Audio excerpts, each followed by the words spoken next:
Listen, can you hear it? A soft sound, a cry floating on the night wind. It comes from the riverbanks. This is the sound of La Llorona, the weeping woman. Her sad cry is like a scary song, a song about sadness that never, ever ends. She is a shadow in the darkness, a story whispered from parents to their children, a warning. Her story is a big part of life in many places. She is more than just a ghost story. She is a part of the night itself. She's a famous character in the old stories of Latin America. Her tale has been told for many, many years. Mothers use her name to make restless children quiet down. Be good, or La Llorona will come for you. But she's more than just a simple threat. She stands for a very deep, old kind of fear. A fear of losing someone or something. A fear of the darkness we all have inside us. Her story is like a mirror, showing us our own secret sadness. The things we feel sorry for but never say out loud. Her cries are like words that anyone who has ever felt really, really sad can understand. La Llorona. That name means a lot. Her name was Maria. She was a very beautiful woman. People in her village looked up to her. Her eyes shone like dark stars. She fell in love with a handsome man. He promised her everything. They had 2 beautiful sons. But then, bad things started to happen.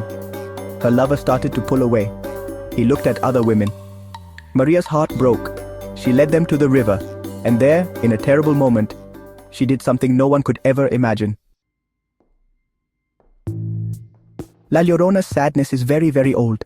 It feels older than the old stone streets, older than the churches. Some people say her story started a long, long time ago, back in the time of the Aztecs, before the Spanish ships came. There were stories back then about goddesses who cried out in the night. Female spirits who walked around in the dark. They cried out warnings. They were sad about what was going to happen. They were signs of bad things coming, like things being broken and people losing what they loved. These spirits were powerful, and people were afraid of them. One of these spirits was Cihuacoatl, the serpent woman. She was an Aztec earth goddess. She protected women who died having babies. But she also had a darker side. They said she walked near the crossroads at night, weeping and wailing, dressed in white. Some say she cried for her lost children, or for what would happen to the Aztec people. Her cries told of terrible things that were sure to happen. Does her spirit sound in La Llorona's sad cries? The old stories and the new ones started to mix together. The story of the wailing woman kept going. The weeping woman's sadness is everywhere. Her story travels like the wind. It flows like the rivers where people often say they see her. From the deserts in the north of Mexico, to the jungles in Central America, down to the flatlands of Argentina. Each place tells her sad story a little bit differently.